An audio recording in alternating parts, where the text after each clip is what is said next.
jadi itu. Itu apa? Kembalilah pada Allah ni, kembali pada ketentuan Tuhan. Dah jadi sifat. Di mana letak orang itu kepada Allah? Kita nak buat apa-apa, nak plan interview, nak plan intervensi. Interview Allah, intervensi tak boleh. Ya Allah, kenapa ni? Kenapa begini? Kenapa dapat saya? Kenapa mesti orang tua saya? Tak boleh. Kita sebagai makhluk, sadari kita pun siapa? Saya makhluk. Allah sang pencipta.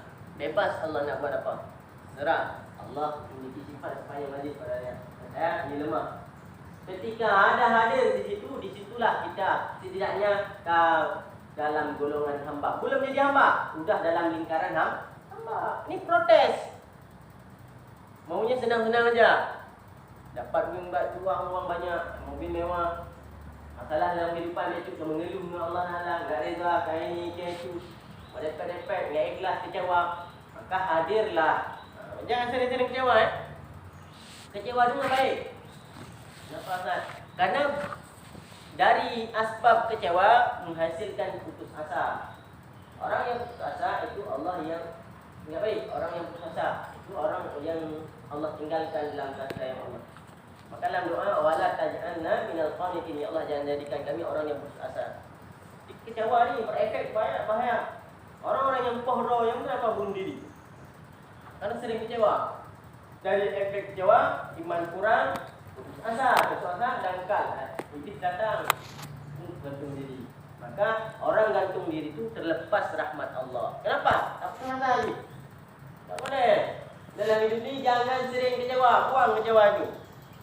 Sedikit boleh kita manusia. Ya udah, jangan dipelihara. Kalau dipelihara besar. Jadi kecewa. Kalau kesal boleh, kecewa jangan. Kesal bisa. Tapi kalau bisa jadi kesal kecewa jadi putus asa ni. Bahaya ni kalau dia jadi putus asa, sumbu akan pendek. Jadi kadang yang poh juga. Yang asbab kecewa kan, terlalu kecewa, putus asa. Dia putus asa, sudah ya pogok. Putus asa, kadang ai fikir pogok cok gantung roh. Ini adalah menjadi putus asa. Dalam Islam tidak baik sifat yang bernama sifat putus asa. Siapa sih punya Allah? Kita mesti ada harapan. Kita ni akidah jelas. Kembali pada dasar. Ya. Apa yang jadi sebab? Jadi kalau Ustaz bilang orang Islam ini yang tidak pernah dia kecewa, tidak pernah terpuruk. Apapun masalah dia tahu posisi mana salah. Oh ni saya dah hadir masalah. Cuba jadi. Oh ni. Ini sifat, ini kita sebut Allah. Jadi kita perlu tegar. Benar ya?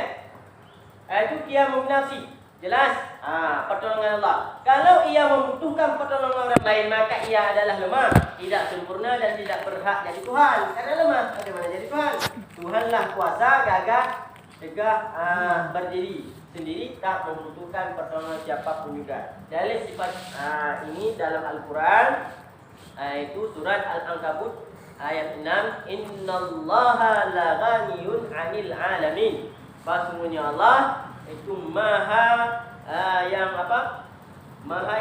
kaya 'anil 'alamin, daripada sekalian alam. Ini bahwasanya Allah tidak membutuhkan makhluk. Ini terjemahnya sudah bebas. Lain ya. Ini satu dalil, ternyata Al-Quran ini berbeda-beda penterjemah, bedalah maksud. Faham? Coba lihat. Innallaha la ghaniyun 'anil 'alamin. Lafaznya kan innallaha la ghaniyun 'anil 'alamin. Siapa yang tahu ni lafaz arti yang maksud pada seutuhnya? Kan Allah lebih tepat. Ketika kita belajar sasaran nahwu mungkin tepat beberapa persen. Dan ketika orang menterjemahkan kan maksud bukan arti. Innallaha, bahwasanya Allah tidak membutuhkan makhluk. Mana ada sini? Ada tulisan makhluk? Enggak. Lain lafaz, lain maksud. Ini namanya bukan terjemahan, maksud. Maksud pensyarah. Ini ayat ni maksudnya sini mengarah. Jadi ketika kita ambil terjemahan Al-Quran, di situ salah letaknya. Jadi itulah kadang-kadang Wahabi, orang-orang yang kurang belajar sastra Arab atau siapa-siapa yang ingin sumber agama dengan terjemahan, terjadi kesesatan. Sesat. Karena berpegang bukan Al-Quran, berdebat lagi. Ini terjemahnya. Al-Quran murni, yang enggak murni pun terjemahnya ini. Faham? Kan terjemahnya cuma orang biasa.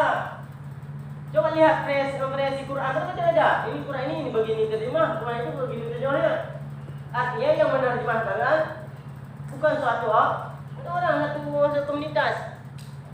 Lain cetak, lain terjemahan kadang-kadang. Tapi maksudnya hanya sama.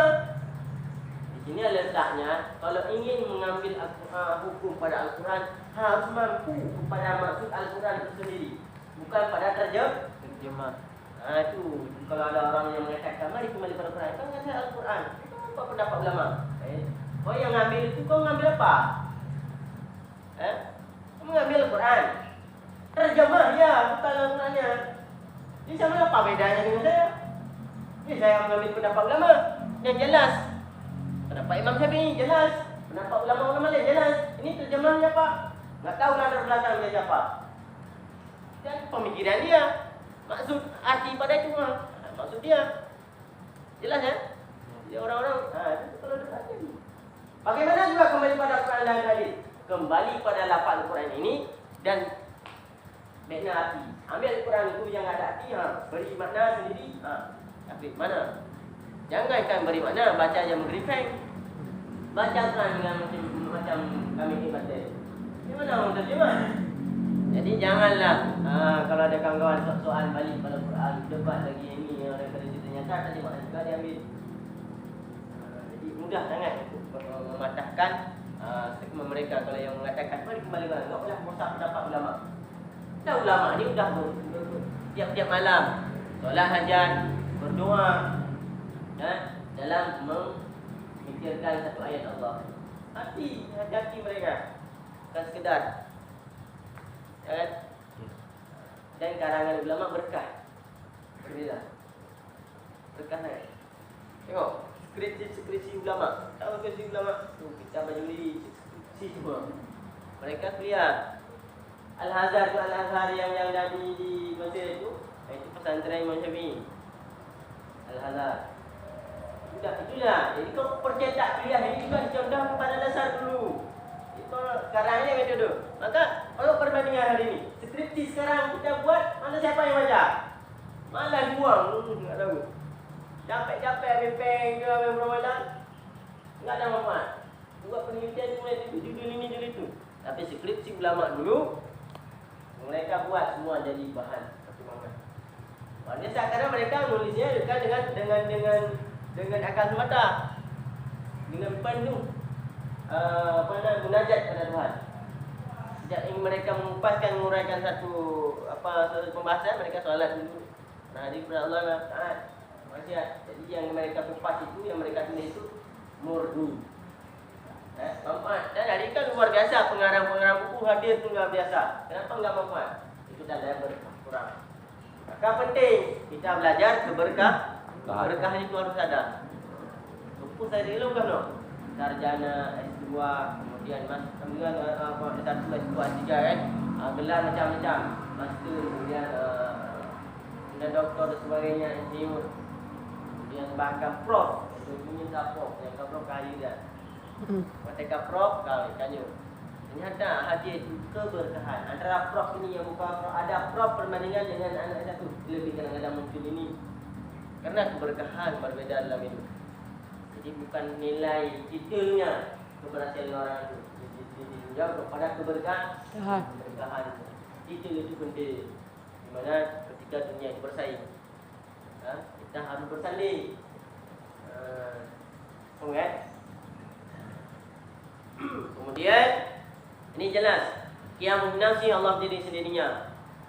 Yang keenam, dalil Allah Taala wahdaniyah, dalil wujud. Pada sifat Allah Taala wujud kidambakan mukhalaful hadis Qiyamul nafsi wahdaniyah. Sifat yang keenam yang wajib pada Allah wahdaniyah, yaitu sifat wahdaniyah artinya wahdaniyah esa, satu, tunggal. Apa sifat tunggal? Tuhan Allah Maha Esa, mustahil ia berbilang banyak. Ada 2, 3. Kalaulah banyak, tentu timbul perselisihan atau perbezaan faham antara mereka dan akan binasalah alam karena yang satu membawa ke hilir dan yang satu lagi membawa ke mudik. Karena itu Tuhan Maha Esa, Maha Tunggal. Dalilnya sifat. Dalilnya dalam Quran adalah wa ilahukum ilahu wahidun la ilaha illa huwa. Atau dalam Quran surah Ikhlas, qul wallahu ahad. Katakanlah Allah itu besar. Satu, tunggal. Kenapa dalam sifat Tuhan wajib ada sifat wahdaniah? Sang pencipta dalam menciptakan makhluknya harus mesti yang menyatakan Tuhan sifat dalam wahdaniah. Dia sifat wahdaniah. Tidak boleh ada dua. Seperti tauhid, seperti akidah kaum Kristian. Akidah ada Tuhan Bapa, Tuhan Mak, Tuhan Anak. Juga di Iwan, kalau lagi kopi Turabika. Artinya apa? Tidak boleh ada Tuhan Anak, Tuhan Bapa, Tuhan Ibu.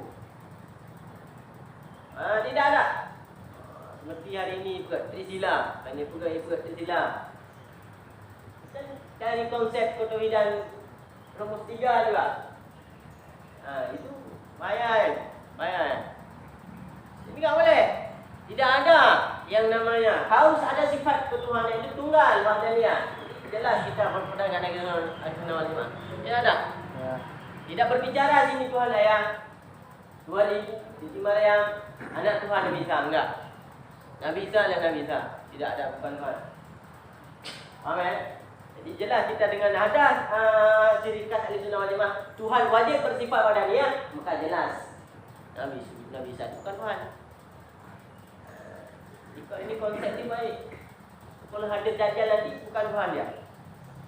Karena dia tidak memenuhi sifat-sifat 20. Wanita tidak boleh berbilang-bilang Tuhan. Jika Tuhannya ada dua, bersih. Satu Tuhan mengatakan, sehingga dia ciptakan lebih tinggi sikit. Jangan yang putih. Selisih. Yang di sini hujan, di sana jangan di sini jangan hujan dulu. Kemarin baru lepas hujan, di sana boleh hujan. Jadi ada perselisihan. Kalau dia terjadi perselisihan binasa alam. Kenapa? Tidak telah beradur. Sebahagian Tuhan mengatakan ini, sebahagian Tuhan enggak. Maka dalam konsep Tuhan tidak ada kata-kata Tuhan dua. Kata tiga. Mesti Tuhan itu tunggal besar. Dan Tuhan juga adalah bersifat wahdaniah pada zat, pada dirinya.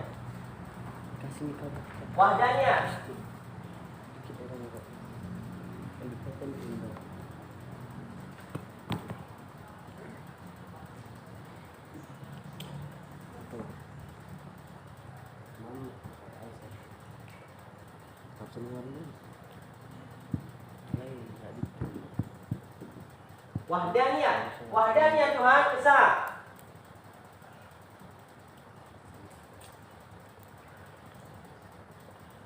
Atau dalam bahasa lain tunggal.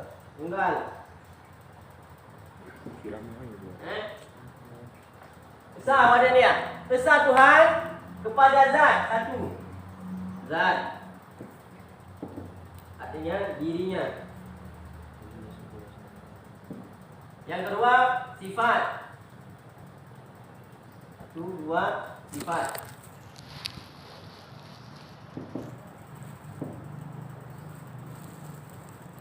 Sifatnya. Kemudian yang ketiga, af'alnya. Artinya perbuatan.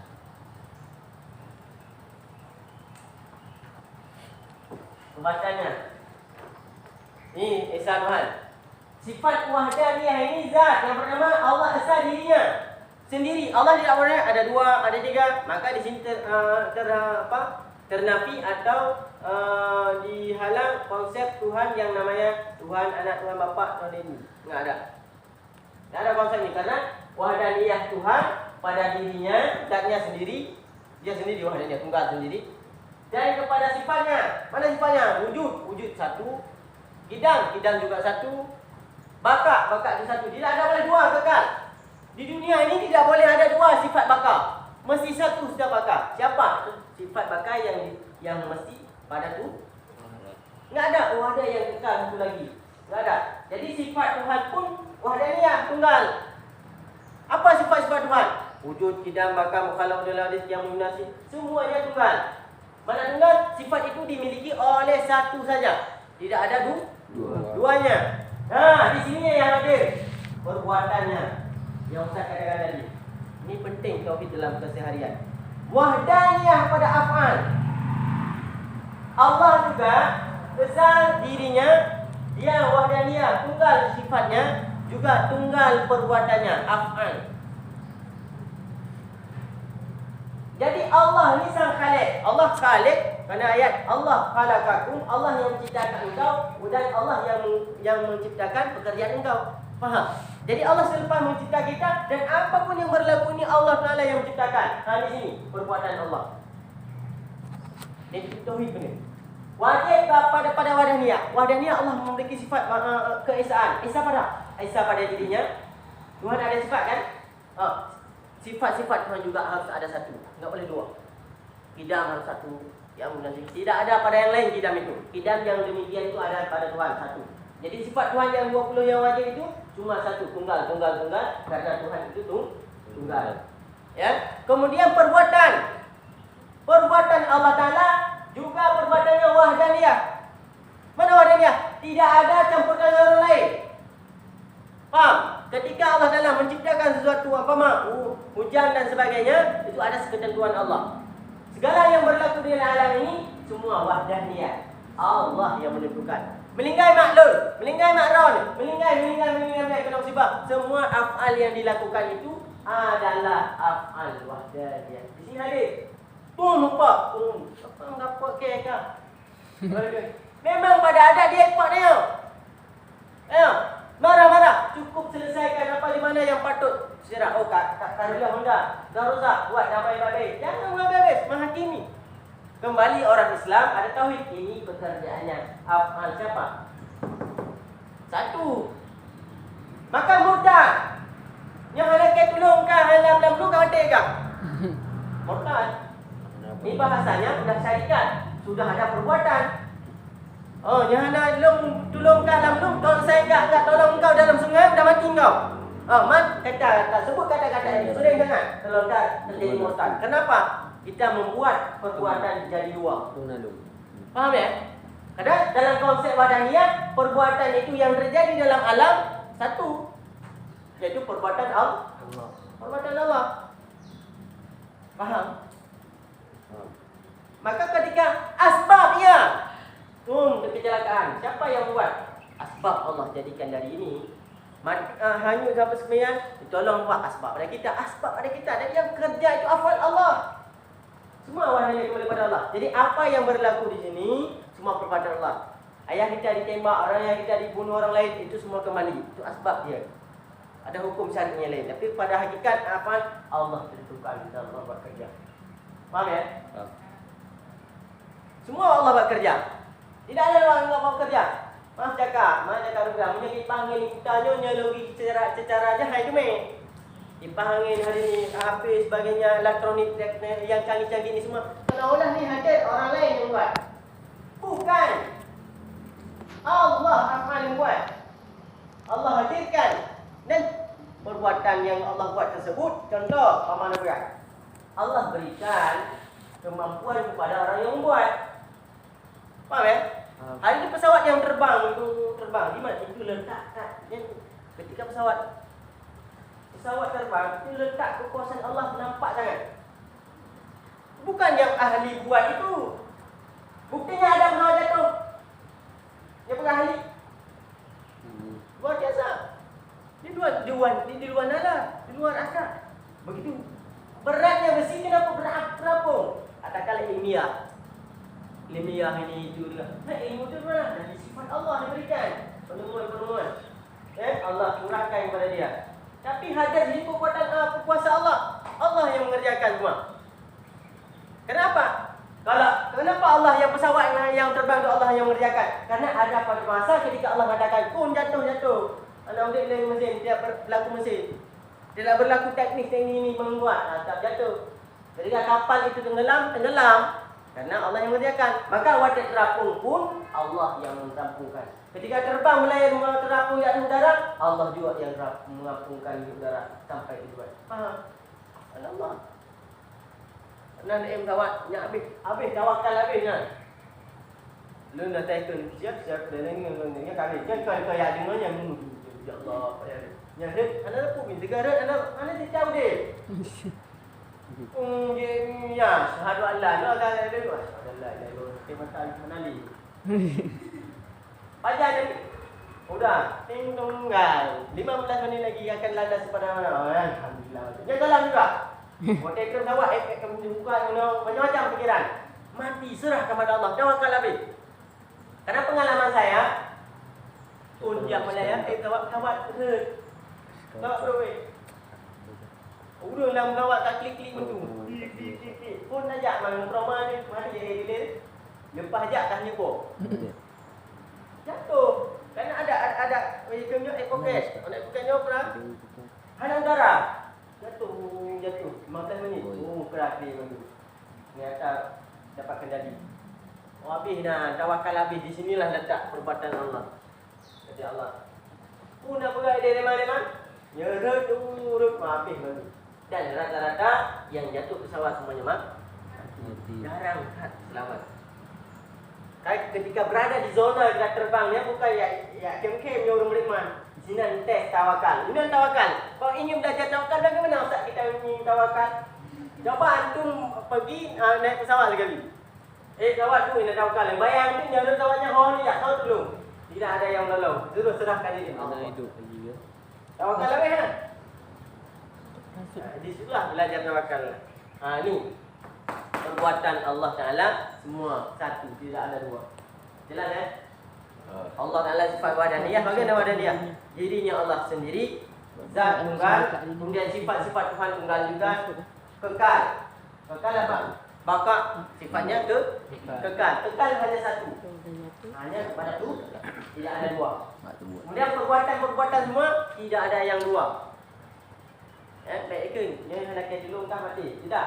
Cuma sebab kita tolong dia selamat. Tapi perbuatan Allah. Jelas. Dan ini ada dua sifat tak dalam Allah tadi. Apa tadi? Yang nafsi, kemudian apa lagi? Wahdaniyah. Cuba diingat, dibaca-baca, misalnya dari penjelasan tadi, yang perlu ingin tanya. Apa yang mengambang? Apa yang ingin ditanyakan antara dua sifat ini? Saya belum faham juga ni, apa bagaimana? Tanya dulu. Supaya ada kejelasan ni. Sifat apa dia yang nafsi pada Tuhan. Yang nafsi pada Tuhan adalah Allah berdiri, bukan berdiri dari tempat duduk, berdiri tegak, bukan. Berdiri itu adalah dia bebas dalam menentu apapun dan tidak berhajat kepada siapapun. Kemudian wahdaniah, Allah Esa, tunggal ni apa lah? Tunggal dirinya, zat dia tunggal satu, tiada dua tiga.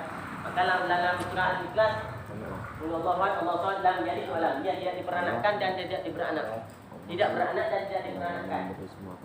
Menafikan konsep tauhid. Apa itu? Ada. Ustaz. Dari apa kah? Coba tanya kan? Jangan baklung ada Ustaz. Sini. Ada tadi.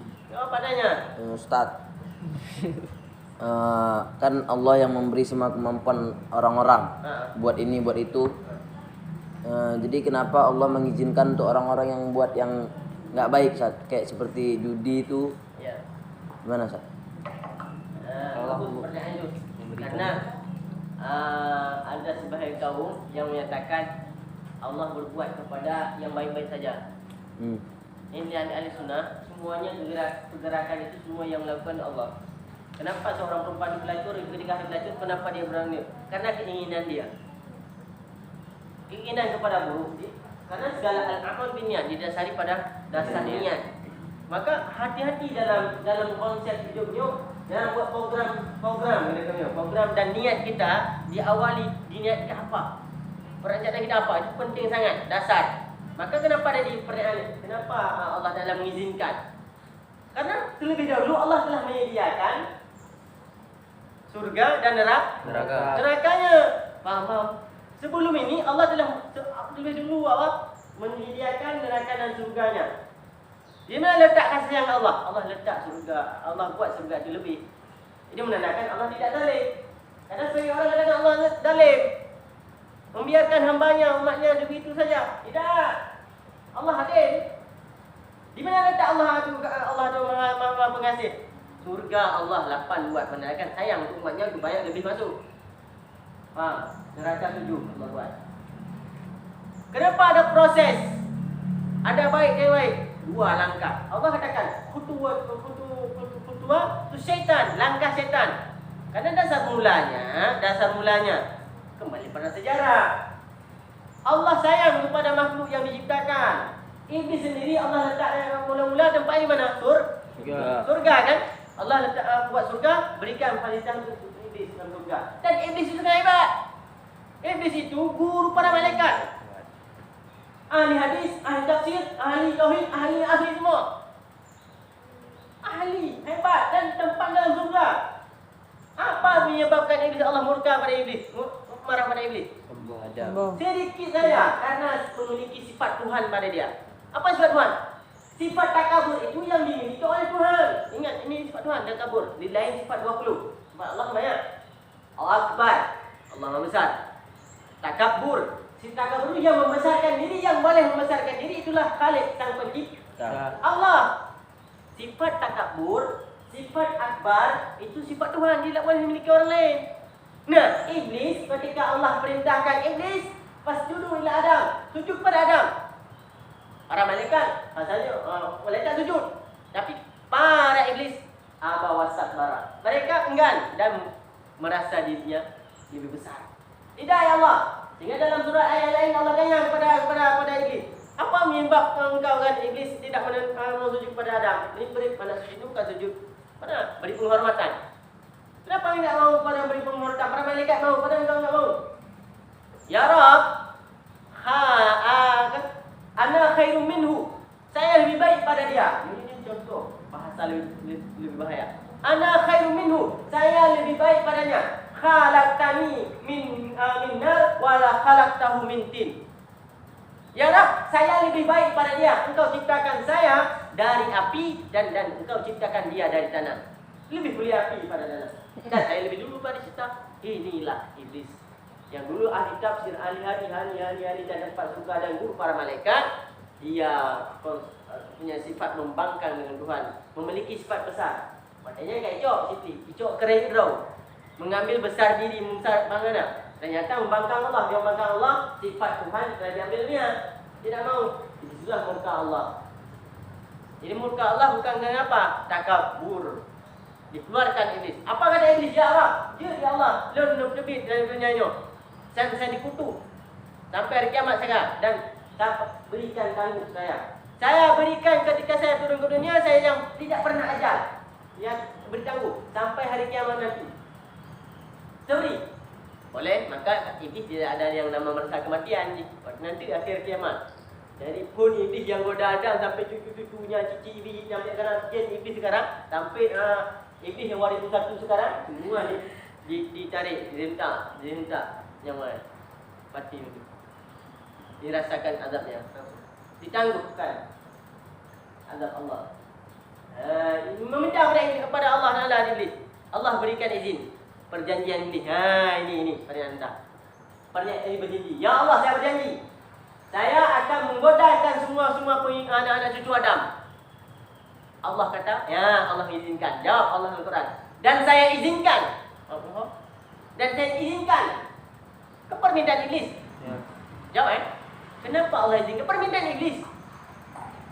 Ya Allah memberikan daun tangguh hidup lebih banyak dan saya izinkan saya untuk menggoda semua cucu-cucu Adam. Silahkan Allah izinkan ya. Silahkan engkau goda siapapun cucu Adam.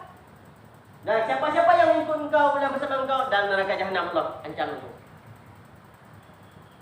Ini salah siapa? Salah kita. Allah beritahu, innahu adu mubin. Syaitannya musuhnya nyata, rambu-rambu. Kalau ikut Quran, ikut Allah. Judi, langkah syaitan. Judi, zina, apa lagi minum tua, minum yang haram, mau buatkan sabu-sabu. Itu langkah-langkah syaitan. Maka dalam Quran dikatakan jangan ikut langkah-langkah syaitan. Syaitan membawa kepada kefakiran dan kepada sengsaraan. Syaitan membawa kepada neraka, Allah membawa kepada surga. Permintaan ini tadi aku mudah, silahkan goda. Kecuali yang enggak sanggup, wahai iblis, bukan semua anak Adam mampu kau goda. Hanya orang-orang yang ikhlas pada saya, beramal mereka tidak sanggup. Dan ini mengakui. Dan saya tidak akan sanggup. Yang saya goda ini orang-orang yang ikhlas. Penting peran ikhlas yang beramal. Ketika hadir ikhlas kepada Allah, konsep iblis. Aib dulu. Aib dulu. Macam cara. Karena ikhlas itu mana ikhlas tembus pada Allah. Antum belajar ikhlas naik ke sini karena Allah you bahayakan. Iblis bahayakan. Guru ikhlas. Tapi yang udah berjalan dan terpaksa takut ustaz zaman takut ini takut itu dapat kurang beasiswa. Ya itu lain. Itu mudah sangat untuk masuk menyusupi.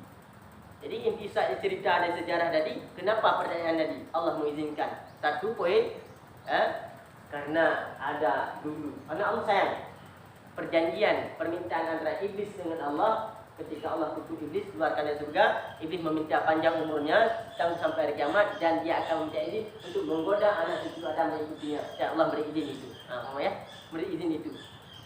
Izin kepada iblis. Kekuasaan iblis.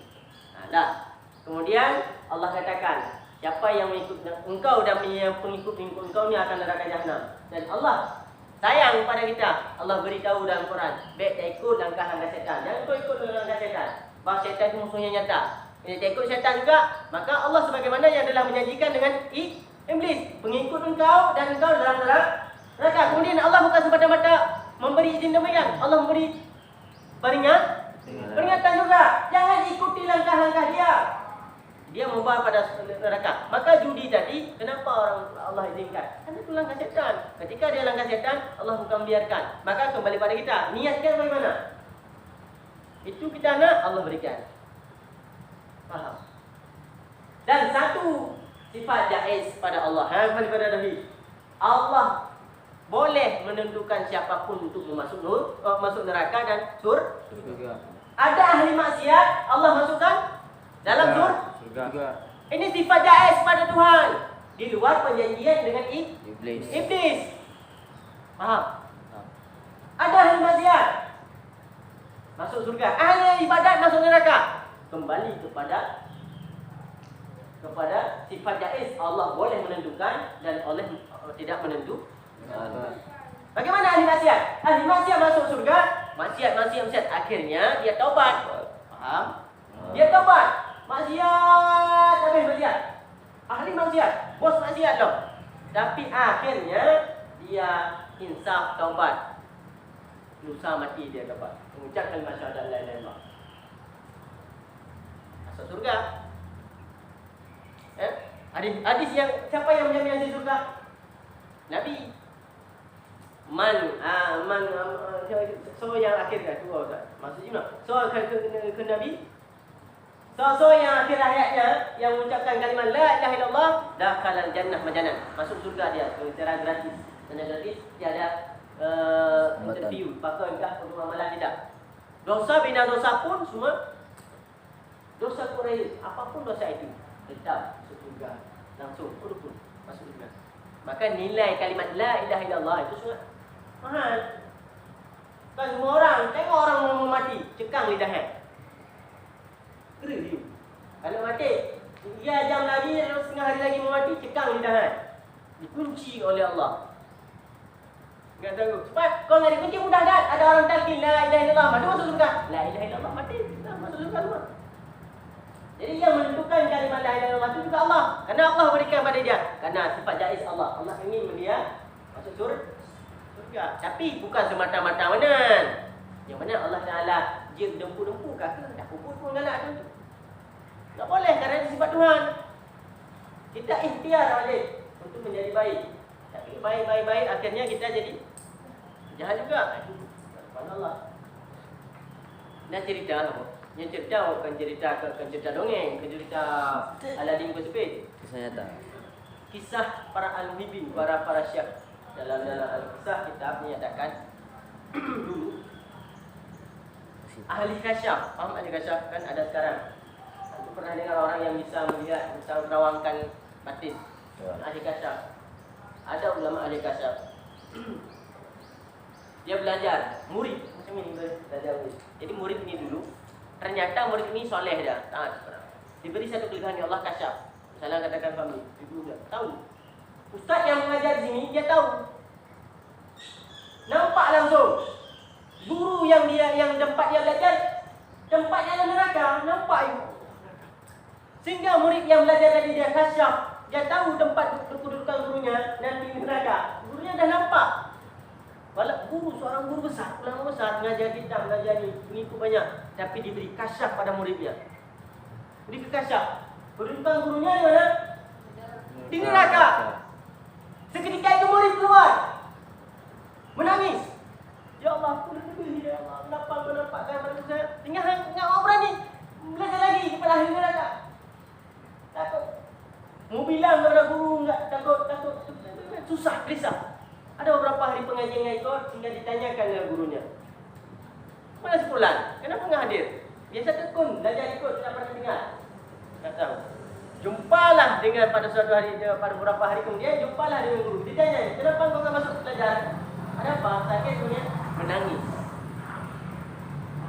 Wahai masyayikh, wahai guru-guru, bukan aku ingin menyakiti maksud menyakiti hatimu, tapi saya diberikan kelebihan oleh Allah dari dulu semenjak kecil. Saya sudah diberikan oleh Allah nampak barang-barang ajaib, barang-barang yang memang jauh di pemikiran gaib. Saya melihat engkau, posisi engkau dalam neraka. Apa jawaban guru? Tersenyum gurunya. Muridku, engkau baru beberapa hari kemudian Allah membuka hijab. Oh, hijab atau hijab? Allah bukakan semua itu, nampak saya ada posisi neraka. Baru kemarin engkau nampak saya di neraka. Saya dari dulu dah tahu posisi saya di neraka. Lebih kasar saya lagi. Ingin Ustaz ceritakan, guru yang mengajar ini dia dah tahu lebih ahli kasyaf daripada muridnya. Dia dah tahu kedudukannya di mana? Neraka. Dalam takdir Allah di mana? Neraka. Apa jawab gurunya untuk muridnya? Wahai muridku, aku ingin makhluk Allah ciptakan aku. Allah setelah menciptakan aku, Allah lempatkan aku dalam takdirnya di neraka. Aku lebih tahu aku bersiap di neraka. Kenapa aku juga taat? Karena tugas aku buat taat. Hadir saya di sini sebagai taat, tidak boleh maksiat kepada Tuhan. Murid itu pun ternyata jauh pandangan ilmu guru pada murid itu luar biasa. Minta maaf. Murid itu pada guru. Nangis. Anakku, tidak apa, engkau tidak mengapa, besok masuk belajar saja, tidak apa. Tapi tolong jangan ceritakan pada murid lain supaya mereka yakin belajar. Baik. Jadi Nabi yang mulia masuk nangis Nabi. Tak tahu posisi selalu tiap hari nampak posisi gurunya di neraka. Gurunya dah tahu, orang murid tahu. Konsep, tengok, gurunya memberi pelajaran kepada dia apa? Saya lebih tahu posisi saya di mana. Dan saya lebih dah tahu. Tapi saya tetap mengabdi kepada Tuhan. Karena saya tidak layak untuk dibanggakan. Tidak layak untuk sasar. Saya tetap. Karena apa? Allah jaiz. Ada sifat harus menentukan siapapun di mana tempatnya. Kita tugasnya, tengok sifat guru mengajar para murid. Suatu ketika beberapa minggu kemudian, si murid yang kasar itu tadi tiba-tiba ketawa, senyum. Allah, mana belajar. Dan kedua pandangan ini, di guru ini tak pernah buka-buka lagi, dia mengajar, tugasnya mengajar. Dia tahu dirinya posisi di mana, di neraka. Malah buka-buka lagi, malah lihat-lihat di mana posisi saya, enggak mau lagi. Dah tahu dia posisi di neraka. Dia bukannya mengabdi pada Allah. Solat apa buat baik semua. Mengajar selalu. Murid pindah senyum. Hingga besok lepas mengajar ditanya, "Kenapa senyum?" "Ya guru, hari ini posisi engkau dalam surga." Hei, man, tahu cerita ya? Posisi engkau telah diajarkan Allah dalam surga. Betul kan? Kalau yang terawih guru, alhamdulillah ya Rasul pada Allah. Artinya apa? Ini satu cerita khasyah yang yuanala, tapi sebagai hamba kita tetap hamba, tidak boleh mengintervensi Tuhan. Udah tahu posisi kita. Kalau kita bagaimana? Oh, baca langsung kan buat apa? Itu asal. Dah tahu kita maksud. Supaya ada dari cerita ini kita boleh sudah menyimpulkan kita tidak boleh mengintervensi bagaimana tugas kita apa? Tugas kita berbuat baik. Itu benar kita rida kepada Tuhan. Maka Allah suka pada rida. Kan Allah boleh mengubahkan takdir. Siapa yang boleh mengubah takdir? Allah. Yang tidak boleh azali. Takdir menung. Dia pandangan lu, dia kurang lain. Takdir sesuatu yang telah ditentukan dalam Lauh Mahfuz. Fahmi. Sekian, hidup sekian, mati sekian, amal sekian, sekarang tak tahu semua. Hizbur Rahman sekian. perjalanan ke Malaysia ke Thailand sebagian yang menikah sebagian yang mengajar parti sekian jam berapa hari 17 orang kali menu sampai dia akhir matinya di sini mati ini langsung neraka dah tahu semua orang bilang dari belakang benar mama dah belakang dah tahu semua dalam takdir tapi azali Allah faham azali dalam sifat jaiz Allah punya sifat irada Kehendak kapanpun dia nak kehendak dan Allah punya sifat dia binafsi. Dia bebas nak berbuat apapun, tidak ada berhajat berapun. Boleh seketika berubah. Maka di sini azali dengan takdir. Takdir sudah ditentukan oleh Allah pada masa. Azali ada sesuatu dalam azali Allah dalam kembali irada Allah. Apapun Allah boleh membataskan. Bukan berarti setelah Allah membuat takdir tulis dalam mahfuz, Allah tidak kuasa lagi merubah-rubah, bukan. Itu menandakan lemahnya Allah. Tapi Allah kuasa lagi, Allah ada azali. Kapanpun lauh mahfuz itu berubah, di papan takdir itu berubah, Allah merubahkannya. Faham? Maka tadi masuk dengan cerita kan. Mula-mula masa guru ni dalam neraka, nampak dia dalam surga. Kata Tuhan seorang guru ini tadi dalam mengabdi diri kepada Allah. Jadi pertanyaan dia ni sangat betul. Dan siapa tadi? Siapa nama oi? Jangan siapa nama? Fikri. Pertanyaan antum tadi itu dah dijawab. Jadi kembali kepada kita. Kembali kepada kita. Bukan Tuhan yang kurang adil kepada kita. Allah kalau kau pegang ni rambu-rambu, ini langkah setan, judi langkah setan, zina langkah setan, kau ikut Allah berikan. Faham? Kembali kepada kita. Allah berikan. Jadi Allah berikan kepada kita. Kita ingin jalan yang terbaik. Allah berikan.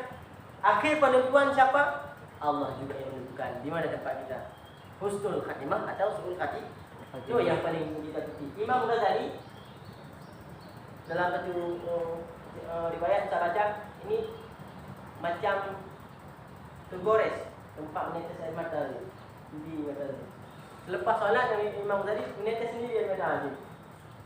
Kenapa? Takut dalam sebuah akhirnya husnul khatimah atau su'ul khatimah. Menetes air mata. Dan perkara ridha Allah Ta'ala ini kita hari ini cari apa? Ridha Allah. Kita masuk surga ini bukan dengan amal. Bukan dengan solat, bukan nak ngaji, bukan apa. Maka guru tadi yang faham guru yang dia tadi, kita tahu. Bukan ini sebab Allah Ta'ala masukkan surga. Tugas kita ini syariat. Solat 5 waktu, puasa, dengan buat baik ini. Bukan dengan itu masuk surga. Surga itu ridha Allah. Imam Ghazali ahli sufi, ahli ibadat, ahli dan takut. Akhir hidupnya su'ul hati menangis habis. Tapi ketika beliau wafat dimimpikan oleh sahabat karibnya Imam Ghazali ada di singgasana Rawdatul Jannah, kebun surga. Anda tak dapat. Ditanyakan kawannya, dengan apa kau dapatkan ini Imam Ghazali? Cerita Imam Ghazali. Waktu lu enggak hadirkan di hadapan Allah Taala, ditanya, Ghazali, ngapunya melumpaknya mana-mana. Mungkin yang ibadah lu ni Allah. Ini mungkin dengan ibadah saya dengan malam. Bukan. Itu tidak saya terima kata Allah. Dengan karangan kitab saya berbagai macam ya Allah. Karya-karya saya, terbaik saya dalam agama. Saya curahkan pikiran saya untuk agama. Bukan. Itu tidak saya terima. Dengan puasa saya ya Allah. Itu tidak saya terima. Sedekah saya tidak. Semua hampir amalan Imam Ghazali ditolak oleh Allah. Bukan dengan sebab itu Allah berikan fasilitas untuk Imam Ghazali tadi. Imam Ghazali habis mengaturkan semua pekerjaan yang baik-baiknya di dunia. Kemudian Imam Ghazali bertanya, lalu apa yang kau dapat ini semua karena pada masa itu engkau memberi, ketika kau mengarang kitab dengan tinta ada seekor lalat berhingga kita itu lalu engkau kasih sayang jatuh rasa iba kepada lalat itu, membiarkan lalat itu minum dulu. Selepas dia minum terbang dan engkau mengambil lagi tinta dan menulis. Hanya gara-gara seekor lalat sayang Imam Ghazali kepada ekor lalat, Allah sayang kepada Imam Ghazali, bukan gara-gara apa sayang. Jelas ya? Kas. Jadi apa juga tugas Imam Ghazali? Tugasnya sebagai syariat. Sebar kebaikan. Puasa sembahyang wajib. Jadi kewajiban sembahyangnya puasa sebagai yang melarang saya bukan untuk masuk surga. Itu kewajiban kita. Kita mencari ridha. Ya Allah berkuasanya untuk ridha Rob. Saya naik ngaji ini dapat ridha ya Allah. Saya buat ini dapat ridha. Niatkan niat ridha. Dari situlah awal niat. Untuk cari ridha Allah maka dapat ridha Allah. Jika niat bukan enggak baik maka mengarah kepada yang tidak baik. Itulah ya. Ada pertanyaan lain? Apa tu? Tanya dulu. Ustaz, ini tapi di luar ini, tapi ini yang mulia. Apa? Dan yang tundui? Yang baik masalah hubungan. Dah habis? Ya, enggak. Dah? Masalah Nabi Adam, Ustaz. Oh, ya dah. Nabi Adam kan istilahnya dari surga itu diturunkan dengan sebab buah kulli. Ya. Makna buah kulli sini secara logika belum paham, Ustaz. Sejarah tu kuldi. Pak kaya kuldi. Wallah alam. Ustaz sendiri pun enggak tahu. Mungkin nanti di surga kita akan sama cari kuldi. Artinya dalam Al-Quran surah Al-Baqarah diceritakan Adam disingkat ya. Adam tinggallah engkau dalam surga bersama sendiri pun. Adam surga sendiri. Tinggallah engkau dalam surga Adam. Yang Adam ini mati surga pemenangan surga. Iblis kagum tu dia. Gara-gara tidak mau beri penghormatan kepada Adam. Dikeluarkan dari area surga. Diturunkan. Sehingga dendam ini sehingga sifat dendam itu muncul daripada iblis. Iblis tidak puas hati karena dia berada di luar zona luar surga, sehingga yang ada Adam dalam surga. Ini dalam kisah ceritakan Adam ini tidur. Ke Adam, dia mati surga, bukan dia tidur. Alhamdulillah ya Allah. Dari situlah enggak ada kawan. Sepi, merasa enggak ada kawan. Ya. Dengan enggak ada kawan, diperintahkan dalam seketika ketika Adam sudah tidur, Nabi Adam alaihissalam diperintahkan untuk mencabut tulang rusuk sebelah kiri yang bengkok satu untuk mencipta kawan, yaitu Siti Hawa. Allah ciptakan dalam sekejap. Ketika bangun, terkejut Nabi Adam. Man anti siapa anggap? Kenal itu. Saya tak tahu siapa saya. Siapa? Tiba-tiba saya pun tak tahu siapa saya. Hawa? Ya Hawa. Tak tahu. Jadi artinya Allah karena pertama Adam sendiri kemudian diciptakan kawan Siti Hawa, beradalah Hawa itu sendiri dari tulang rusuk Adam kiri. Kemudian kalau nak cik Jino tetap satu hilang Mana dia? Nanti cari sendiri. Mana dapat? Orang Muslim. Okay. Artinya tulang itu dari situlah. Laki-laki lah hilang. Apakah dia ni? Yang laki-laki. Itulah perempuan tu ni. Sang enggak? Pernah tak masuk dalam kerangka-rangka itu? Betul sang. Lepkah lepuk belang, laki ban. Oh, kurang satu. Iyalah. Perempuan tak? Dalam. Yang perempuan pas berapa? Tak tahu. Tak tahu. Tak pernah masuk. Nanti hitung sini 1 2 3 4 5. Berarti kalau 4 isteri Ustaz, 4 hilang. Itu lain tu lain tu bab lain. Ini yang Ustaz nyatanya apa daripada yang ni? Kenapa? Saja dulu. Nah, ketika ada hadir Hawa, situlah bermain-main Nabi Adam dengan Hawa dalam surga. Tapi ada satu larangan. Wahai Adam, Hawa, engkau bermainlah dan duduklah dalam surga itu sebagai maka mungkin putra pajuh bebas semua makanan semua. Cuma satu, jangan dekati sajaratul khuldi. Pak kayak khuldinya kata dekati. Jangan dekati. Ya?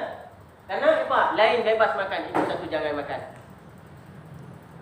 Ternyata tahu iblis rahasia itu larangan Allah. Ada puas hati.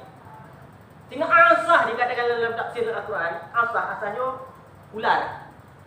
Ular dulu. Ular itu kan bukan itu dulu. Di asah itu, di asah. Yang kita katakan ular sekarang. Dia semua ada kaki, ada semua.